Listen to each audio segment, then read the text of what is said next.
perkenalkan, Assalamualaikum warahmatullahi wabarakatuh, dan salam sejahtera untuk kita semua. Sebelumnya, izin memperkenalkan diri. Nama saya Gustawan. Saya dari Prodi Pendidikan Ekonomi tahun 2019 Universitas Lampung. Di sini saya akan menjelaskan tentang pengertian teori produksi. Selamat teori produksi. Secara umum, teori produksi dapat diartikan sebagai kegiatan optimalisasi dari faktor-faktor produksi seperti tenaga kerja, modal, dan lain-lainnya oleh perusahaan untuk menghasilkan produk berupa barang dan jasa. Dan secara teknis, kegiatan produksi dilakukan dengan mengombinasikan beberapa input untuk menghasilkan sejumlah output. Dalam pengertian ekonomi, produksi didefinisikan sebagai usaha manusia untuk menciptakan atau menambah daya atau nilai guna dari suatu barang atau benda untuk memenuhi kebutuhan manusia. Dan adapun contoh-contoh produksi seperti ini.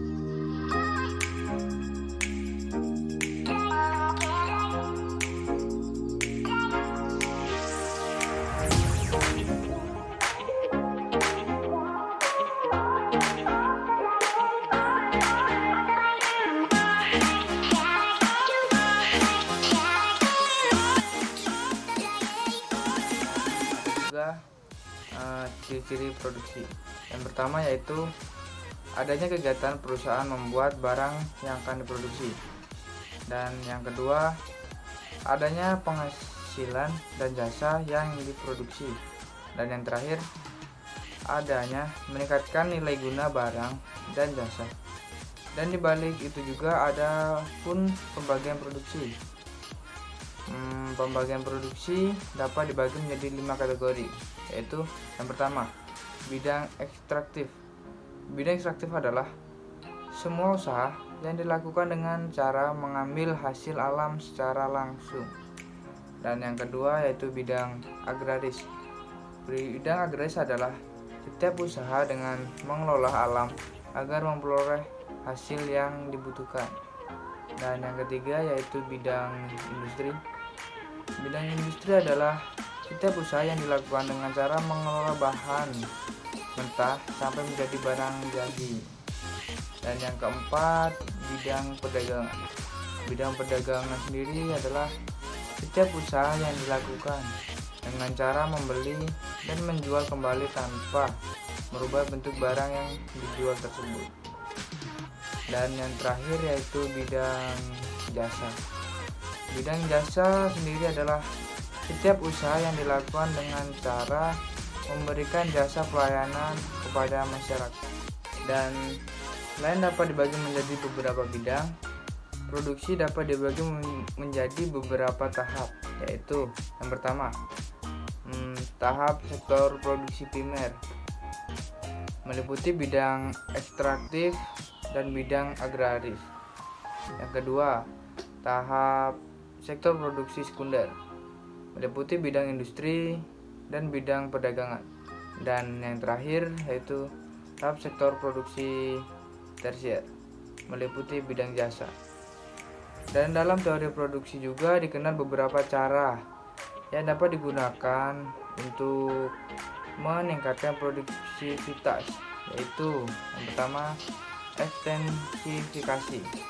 Meningkatkan produktivitas dengan cara menambah jumlah faktor produksi yang digunakan. Dan yang kedua, intensifikasi. Intensifikasi dilakukan dengan cara memaksimalkan kapasitas faktor produksi yang telah ada. Dan yang ketiga yaitu rasionalisasi. Rasionalisasi meningkatkan produktivitas dilakukan dengan mengeluarkan kebijakan yang akan meningkatkan efisiensi produksi. Terdiri dari mekanisasi, mengganti sifat padat karya menjadi padat normal dengan menggunakan mesin-mesin modern. Dan standarisasi, membuat standar tertutup terdapat bentuk ukuran bobot, dan detail lainnya dari suatu produk. Dan dari semua itu dapat kita artikan teori produksi adalah studi tentang produksi atau proses ekonomi untuk mengubah faktor produksi input menjadi hasil produksi output. Dan produksi menggunakan sumber daya untuk menciptakan barang atau jasa yang sesuai untuk digunakan dalam teori produksi. Dan teori produksi sendiri adalah suatu kegiatan untuk menambah nilai guna pada suatu barang produksi diukur sebagai tingkat hasil produksi output per periode waktu karena merupakan konsep aliran. Dan ada 3 proses produksi, antara lain yang pertama kuantitas barang atau jasa yang dihasilkan, dan yang kedua bentuk barang atau jasa diciptakan, dan yang terakhir distribusi temporal dan spasial dari barang atau jasa yang dihasilkan. Dan proses produksi dapat didefinisikan sebagai kegiatan yang meningkatkan kesamaan antara pola permintaan barang atau jasa dan kuantitas, bentuk, ukuran, panjang, dan distribusi barang atau jasa tersedia di pasar.